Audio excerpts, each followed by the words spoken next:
नमस्कार दोस्तों, स्वागत है एक बार फिर से हमारे चैनल द वेद वॉइस में। दोस्तों, यदि आप अपने जीवन में कुछ नया सीखने की चाह रखते हैं तो हमारे चैनल को अभी सब्सक्राइब कर दोस्तों, लें। दिवाली सनातन धर्म का प्रमुख त्योहार है जिसकी शुरुआत धनतेरस से हो जाती है। हर साल कार्तिक मास की कृष्ण पक्ष की त्रयोदशी तिथि को धनतेरस का त्योहार मनाया जाता है। मान्यता है कि धनतेरस के दिन मां लक्ष्मी और धनवंतरी देवता समुद्र मंथन से प्रकट हुए थे, जिसके परिणाम स्वरूप धनतेरस के दिन माता लक्ष्मी, कुबेर, देव धनवंतरी और मृत्यु के देवता यमराज का पूजन किया जाता है। वैदिक पंचांग के मुताबिक इस वर्ष 10 नवंबर शुक्रवार को धनवंतरी जयंती अर्थात धनतेरस मनाई जाएगी। इस साल धनतेरस पूजा का शुभ मुहूर्त शाम 5:47 से लेकर शाम 7:43 तक रहेगा। धनतेरस के दिन बाजार से खरीदारी करके कोई नई वस्तु घर में लाने का चलन होता है। लोग इस दिन नए वाहन, वस्त्र, सोने, चांदी तथा स्टील से बने बर्तन आदि लाते हैं।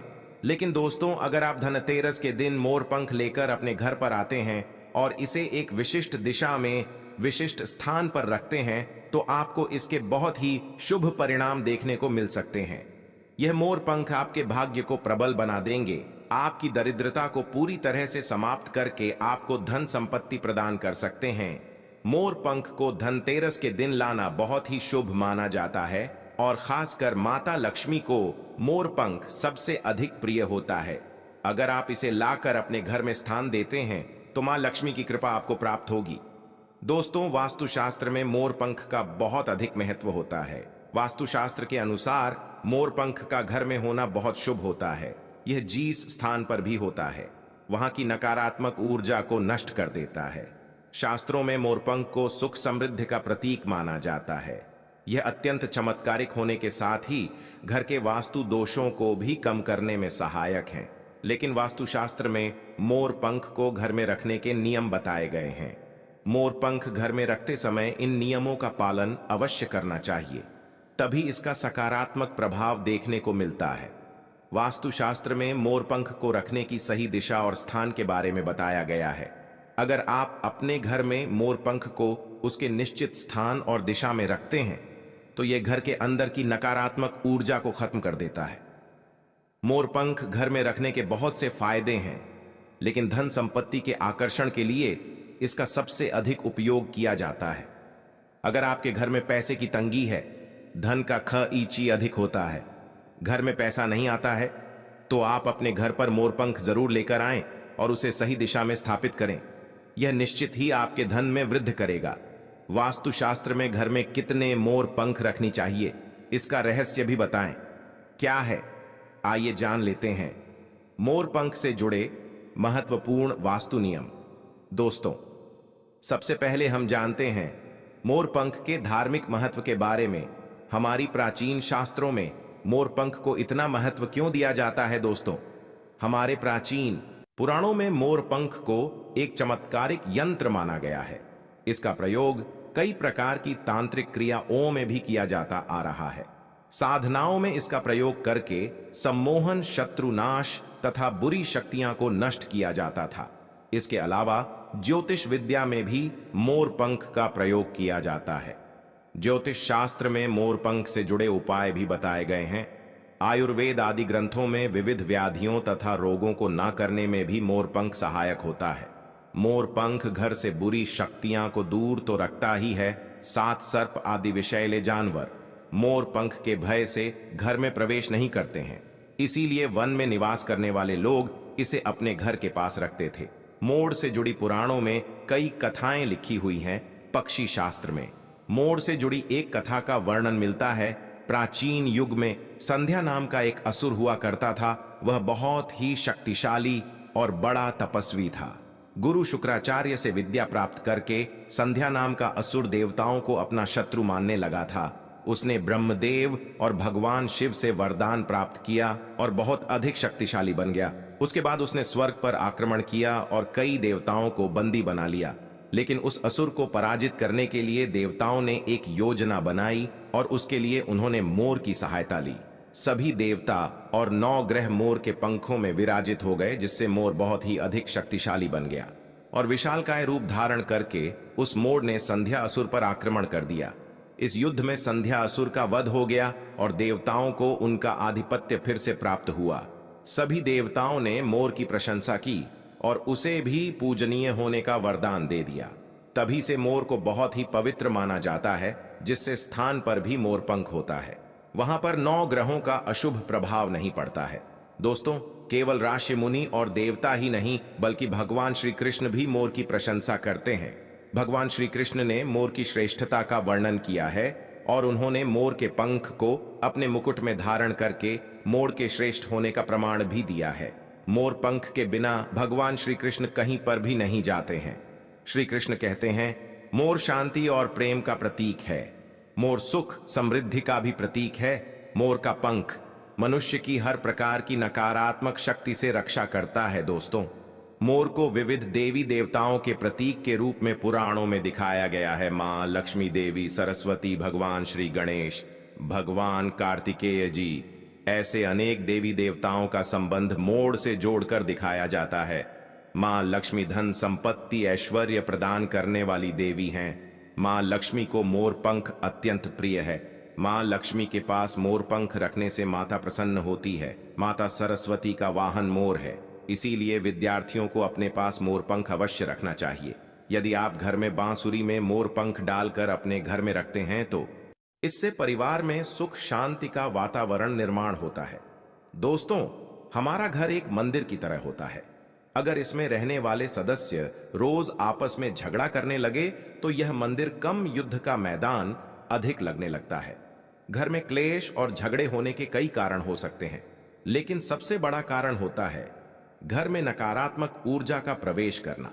लेकिन हमारे घर में यह नकारात्मक ऊर्जा आखिर कहां से प्रवेश करती है और इस नकारात्मक ऊर्जा को दूर करने के लिए कौन से उपाय करने चाहिए? वास्तुशास्त्र के अनुसार प्रत्येक घर में नकारात्मक ऊर्जा फैलाने वाली चीजें मौजूद होती हैं। इन वस्तुओं के बिना हमारा घर चल नहीं पाता है। इन वस्तुओं को तो हम घर से बाहर नहीं निकाल सकते हैं, लेकिन उस नकारात्मक ऊर्जा को अवश्य बाहर निकाल सकते हैं। इसके लिए हमें मोर पंख का प्रयोग करना चाहिए। धनतेरस के दिन आप 3 मोर पंख लें और उसे अपने घर के मुख्य द्वार के पास हवा में जोर जोर से हिलाएं। इससे आपके घर के अंदर की नकारात्मक ऊर्जा आपके घर से बाहर चली जाएगी। अगर आप रोज सुबह ऐसा करते हैं तो आपके घर के अंदर की संपूर्ण नकारात्मक ऊर्जा धीरे धीरे समाप्त हो जाएगी और आपके घर में सकारात्मक वार्ता का निर्माण होगा। इसी बात को ध्यान रखते हुए आज हम आपको बताएंगे कि घर में वो कौन सी 3 जगह है जहां पर आपको मोर पंख जरूर रखना चाहिए, और इन जगहों पर अगर आप मोर पंख रख देते हैं तो आपके घर में भी सबसे अधिक सकारात्मक ऊर्जा बनी रहेंगी। सबसे पहले एलीबाद घर से नकारात्मक ऊर्जा को दूर करने के लिए, अगर घर में नकारात्मक ऊर्जा है और परिवार के सदस्यों की तरक्की में अड़चनें निर्माण हो रही है तो आप धनतेरस के दिन अपने मुख्य द्वार के ऊपर गणेश जी की प्रतिमा रखें और प्रतिमा की दोनों ओर मोर पंख अवश्य रखें। इससे आपके घर में किसी भी प्रकार की नकारात्मक ऊर्जा प्रवेश नहीं कर पाएगी। यदि आपका मुख्य द्वार वास्तुशास्त्र के नियमों के विरुद्ध है तो आप मुख्य द्वार पर 3 मोर पंख अवश्य रखें, इससे वास्तु दोष समाप्त हो जाएंगे। दूसरी बात, ग्रहों के दुष्प्रभाव से बचने के लिए अगर घर के सदस्यों पर ग्रहों का दुष्प्रभाव है अथवा ग्रहों की स्थिति खराब चल रही है तो धनतेरस के दिन मोर पंख लें और उस पर गंगा जल अथवा शुद्ध जल का छिड़काव करें। फिर इसे ऐसे स्थान पर रख दें जहां पर यह किसी को दिखाई ना दे। इससे ग्रह शांत होने में मदद मिलती है। तीसरी बात, बुरी नजर से बचने के लिए अगर घर के किसी सदस्य अथवा बालक को बुरी नजर लगी है या उस पर किसी की बुरी नजर का प्रभाव पड़ा है तो सोते समय उस व्यक्ति के तकिए के नीचे मोर पंख रखें और दूसरे दिन इसे किसी बहते जल में अथवा कुएं में डाल दें। इससे बुरी नजर उतर जाती है। चौथी बात, पढ़ाई में मन नहीं लगता है। अगर घर के विद्यार्थियों का पढ़ाई में मन नहीं लगता है, उनकी याददाश्त कमजोर है, पढ़ाई करते समय बार बार नींद आती है, तो विद्यार्थियों को मां सरस्वती के सामने मोर पंख रखकर दूसरे दिन उस मोर पंख को अपनी किताबों में रखना चाहिए। से विद्यार्थियों में एकाग्रता बढ़ेगी और मां सरस्वती की कृपा बनी रहेगी। 5वां उपाय, दुष्ट शत्रुओं से छुटकारा पाने के लिए अगर कोई शत्रु जानबूझकर आपको परेशान कर रहा है और बार बार आपको नुकसान पहुंचाने का प्रयास करता है तो मंगलवार के दिन हनुमान जी की मस्तक का सिंदूर मोर पंख पर लगाएं और सुबह के समय बिना नहाए ही इसे बहते हुए जल प्रवाह में अथवा को वे में डाल दें। इससे शत्रुओं से छुटकारा मिलता है। छठी बात, मनवांछित फल प्राप्ति के लिए अगर मन की कोई इच्छा अधूरी है, कई दिनों तक कोशिश करने के पश्चात भी मनवांछित फल प्राप्त नहीं होता है, कार्यों में बार बार रुकावट आ रही है, तो आप राधा कृष्ण के मंदिर में जाकर भगवान श्री कृष्ण को मोर पंख चढ़ाएं अथवा घर में ही श्री कृष्ण की मूर्ति पर मोर पंख लगाए और अपनी इच्छा उनके सामने प्रकट करें। सातवीं बात, अगर पति पत्नी के बीच तनाव हो, अगर घर के अंदर क्लैश है, पति पत्नी के बीच बार बार झगड़े होते हैं, आपसी प्रेम कम होने लगा है, तो उनके बेडरूम में दक्षिण पूर्व की दिशा में मोरपंख रख देना चाहिए। इससे दोनों के बीच में प्रेम बढ़ेगा और आपसी मनमुटाव कम होगा। अथवा उपाय, धन में वृद्धि के लिए, अगर धन की कमी है, अचानक धन खर्च हो जाता है, तो घर में तिजोरी लक्ष्य बनाएं। जोड़ी रखते समय ध्यान रहे तिजोरी को पश्चिम की दीवार पर सटाकर रखें और उसका मुख पूर्व दिशा की ओर हो। इससे देवराज की कृपा दृष्टि बनी रहेंगी। साथ ही मां लक्ष्मी की पूजा में मोर पंख रखकर उसे तिजोरी में रखें। इससे घर में सुख समृद्धि आती है और धन की कमी महसूस नहीं होती है। यदि धन की समस्या आ रही है तो घर के अग्निकोण में अर्थात दक्षिण पूर्व दिशा में अपनी कमर से ऊपर कंधे की ऊंचाई पर 2 मोर पंख शुक्ल पक्ष में लगाए। जल्दी ही धन प्राप्ति के नए अवसर प्राप्त होने लगेंगे। 9वां उपाय, आप किसी भी शुभ दिन मोर का एक पंख लेकर घर के किसी ऐसे स्थान पर रखें जहां पर आने जाने वाले लोगों की नजर सबसे ज्यादा पड़ती है।